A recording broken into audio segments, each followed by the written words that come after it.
Okey, selamat datang ke sesi kupasan kita. Hari ini, kita akan selami satu topik yang memang sangat luar biasa, iaitu Surah Asy-Syura, tapi kita tengok melalui lensa epik tafsir Ibnu Kathir. Kita akan buat satu perjalanan dari keagungan ciptaan alam semesta ni sampailah ke realiti konflik yang kita hadapi hari-hari kat bumi. Serius, ini satu perjalanan yang akan ubah cara kita berfikir.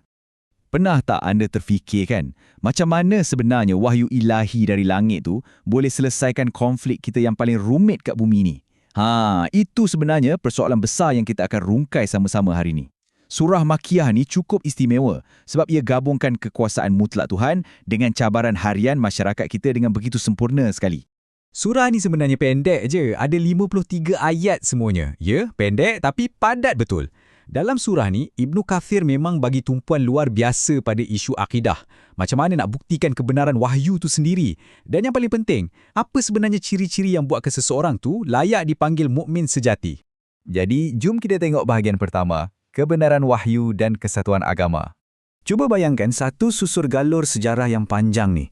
Kita ada era Nabi Nuh, lepas tu Ibrahim, Musa, Isa, sehinggalah sampai kepada era Nabi Muhammad SAW. Rantaian yang panjang ni sebenarnya nak buktikan satu je benda yang sangat penting. Teras agama monoteistik ni 100% sama. Walaupun syariat atau undang-undang harian setiap zaman tu berbeza-beza, tapi asas dan sumber dia tetap satu.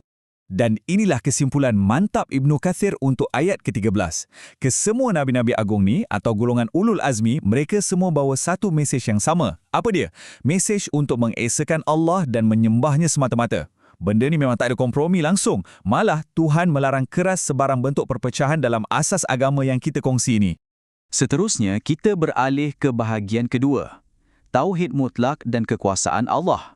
Okey, cuba perhatikan ayat yang ke-11 ni. Melalui ayat ni, Ibnu Kathir dengan tegasnya menolak konsep tashbih secara total. Beliau jelaskan yang Tuhan ni langsung tak menyerupai makhluk ciptaannya dalam apa jua bentuk pun. Tapi dalam masa yang sama, dia tetap maha mendengar dan maha melihat. Ini menunjukkan tahap kesedaran dan kekuasaan yang betul-betul mutlak. Maksudnya kat sini, intipatinya sangat mudah, tapi cukup padu. Memang tiada yang menyerupai Allah. Senang cerita, tak kiralah apa pun yang wujud dalam alam semesta ni, tak ada satu entiti pun yang boleh kita samakan dengan Sang Pencipta. Langsung tak ada. Untuk bagi kita nampak lebih jelas pasal kuasa mutlak ni, Ibnu Kathir bawa kita ke ayat 49 dan 50 yang membincangkan pasal kurniaan zuriat. Kita manusia ni mungkinlah boleh merancang macam-macam guna perubatan moden kan, tapi pada penghujungnya, sama ada seseorang tu dapat anak perempuan je, atau anak lelaki je, atau dapat sepasang, ataupun mungkin tak dapat zuriat langsung, semua hasil ni tunduk sepenuhnya kepada kehendak Allah. Kita cuma boleh usaha, tapi dia yang tentukan segala-galanya. Sekarang, kita masuk bahagian ketiga, kepentingan amalan syura. Benda ni sangat berkait rapat dengan nama surah ni sendiri berdasarkan ayat ke-38.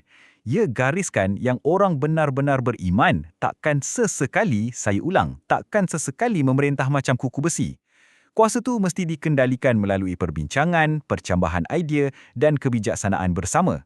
Bukan main buat keputusan seorang-seorang je.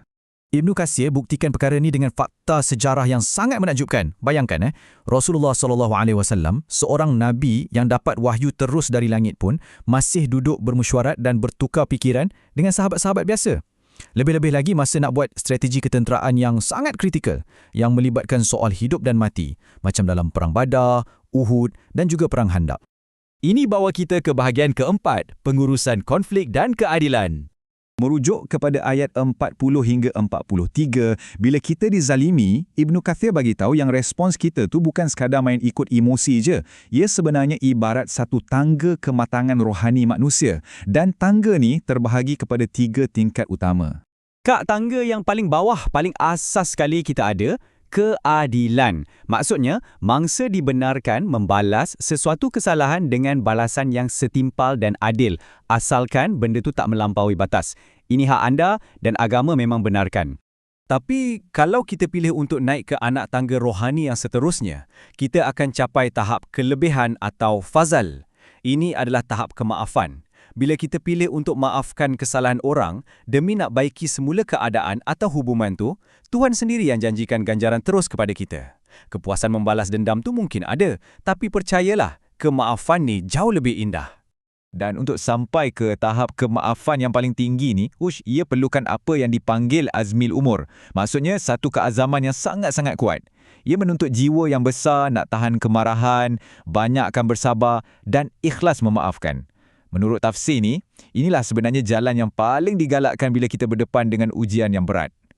Akhir sekali, bahagian kelima, cara ilahi berkomunikasi. Macam mana pencipta sampaikan mesej dan peraturan ini pada kita? Di hujung surah, Ibnu Kathir rungkaikan 3 cara utama wahyu diturunkan. Pertama, melalui ilham atau mimpi ilahi yang benar, macam yang diuji pada Nabi Ibrahim. Kedua, berfirman terus dari sebalik tabir. Contohnya, peristiwa luar biasa di Bukit Turzina dengan Nabi Musa. Dan yang ketiga, melalui perantaraan utusan langsung, iaitu Malaikat Jibril, seperti mana wahyu yang diturunkan kepada Nabi Muhammad SAW. Jadi kalau kita kumpulkan semua poin ni, tafsir Ibnu Kathir ni sebenarnya tunjukkan yang surah Asy-Syura adalah satu panduan hidup yang sangat holistik. Ia memantapkan akidah tauhid kita, ia ajar kita adab dan kebijaksanaan hidup bermasyarakat melalui syura, dan yang paling dalam sekali, ia pupuk kesabaran dan kemaafan dalam diri kita. Bila kita fikir balik semua ni, cuba tanya diri sendiri kan, adakah kita nak teruskan hidup dan pimpin orang lain dengan ego dan kuku besi? Ataupun kita nak pilih kebijaksanaan ilahi dengan menggunakan kuasa perbincangan dan kemaafan? Terus tanyakan pada diri sendiri macam mana anda nak hadapi konflik lepas ni. Terima kasih banyak-banyak sebab sudi selami kupasan ni bersama kami.